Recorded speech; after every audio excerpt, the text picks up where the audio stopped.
America, Israel आणि इराणमधील युद्धाचा आज 11वा दिवस. युद्धात तेहरानसह अनेक इराणी शहरं उद्ध्वस्त. 1332हून अधिक लोकांचा मृत्यू, 12,000हून अधिक जखमी.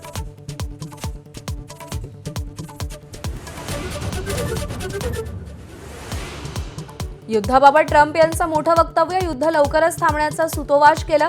पुतीन यांच्याशीही चर्चा, मध्यम मार्ग निघण्याची आशा.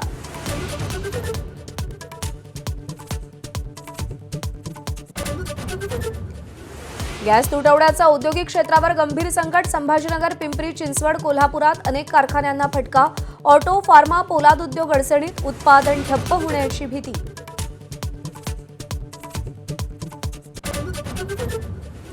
गॅसच्या तुटवड्यामुळे मुंबईतील 20% हॉटेल्स बंद. पुढील 3 दिवस असा तुटवडा राहिल्यास 50%हून अधिक हॉटेल्स बंद. तर बंगळुरू शहरात आजपासून हॉटेल्स बंद राहणार.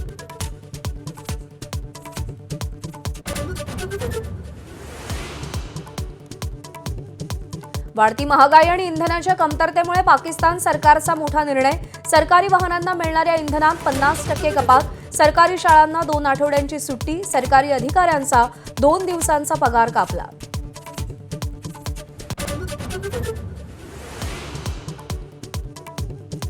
विधिमंडळाच्या अर्थसंकल्पीय अधिवेशनाचा 3रा आठवडा सुरू होऊनही अजित पवारांच्या अपघातावर चर्चा नाही.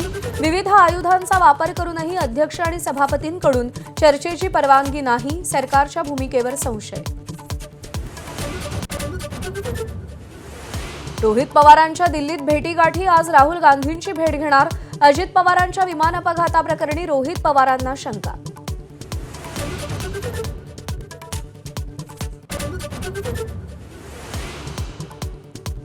कोकण किनारपट्टीवर उष्णतेची लाट. सर्वत्र पारा 40 अंशांच्या वर. मुंबईत तब्बल 42 अंशांची नोंद. आणखी 2 दिवस पारा वाढणार. कामाशिवाय बाहेर न पडण्याचं आवाहन.